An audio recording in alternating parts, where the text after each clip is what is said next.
What's going on, everybody? Welcome back to the channel. Thank you so much for watching and subscribing. We've got a crazy video for you guys today. This may be really bad for Uber. Before we jump into this, we wanted to give a quick shout out to our sponsor, Solo. Solo is the best app out there for rideshare drivers, hands down. It gets you access to guaranteed pay. On top of that, it's packed full of a lot of other amazing features. So definitely check it out, guys. You're gonna get $10 just for signing up using the link in the description below. Now let's dive into this video. So this is looking like one of the worst hacks that has ever happened to Uber. Uber has been hacked and it looks bad. The hacker boasted their achievements via Telegram, claiming to be an 18-year-old who allegedly gained such access to the tech giant's network that they were able to Slack the Uber workforce and post a picture of their private parts on the company's internal websites. Uber hasn't said much about its security debacle yet, aside from when it admitted that it was experiencing a cybersecurity incident. The company also posted a brief update in which they claimed that there was no evidence that the incident involved access to sensitive user data. Online security researchers have been quick to analyze the episode, parsing what tactical mistakes may have led to the breach based on the information leaked by the culprit. Granted, everything that the hacker has said at this point is only alleged, and it's not exactly clear whether they're telling the truth or not. However, several experts said about the hack that they think it may be. Like a lot of recent intrusions into large corporate networks, the hack of Uber appears to have been accomplished using fairly basic hacking techniques.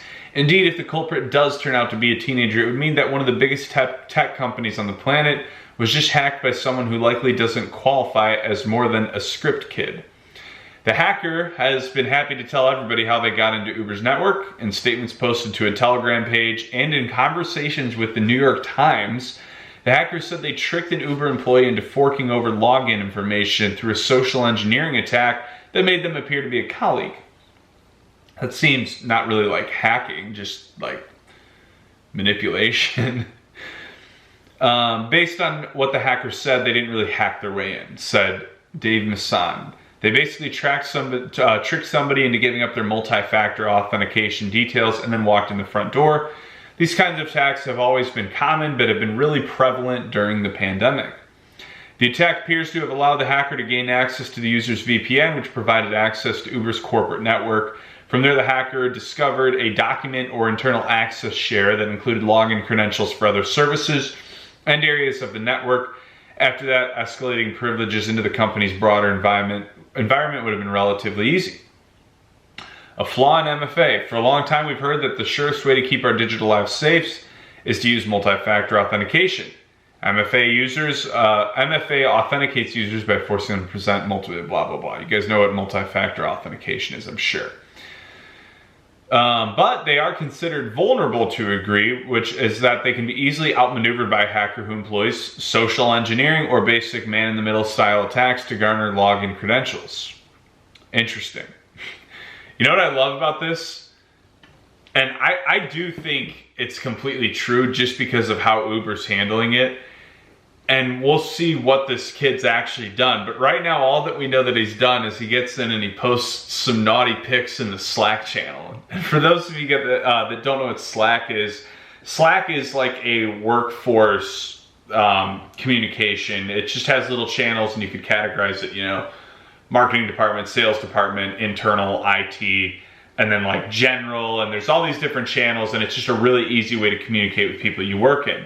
But you can do pictures, videos, voice notes, all kinds of different things. And so he could do all this stuff, and he gets in and posts a picture of, I mean, I guess I don't know if it was his, but someone's private parts in the Slack channel, like just to screw with them. And then he's on Telegram boasting about it. And there's a really messed up part of me that just kind of hopes this is completely true. Right now, I think it is. I mean, I feel like if the New York Times is looking into it, they wouldn't do that just over a Telegram comment. They would do that if there was some validity. There's crazy stuff in Telegram that they could do articles on all day if they believed it. But they haven't in the past But this time they interview the kid.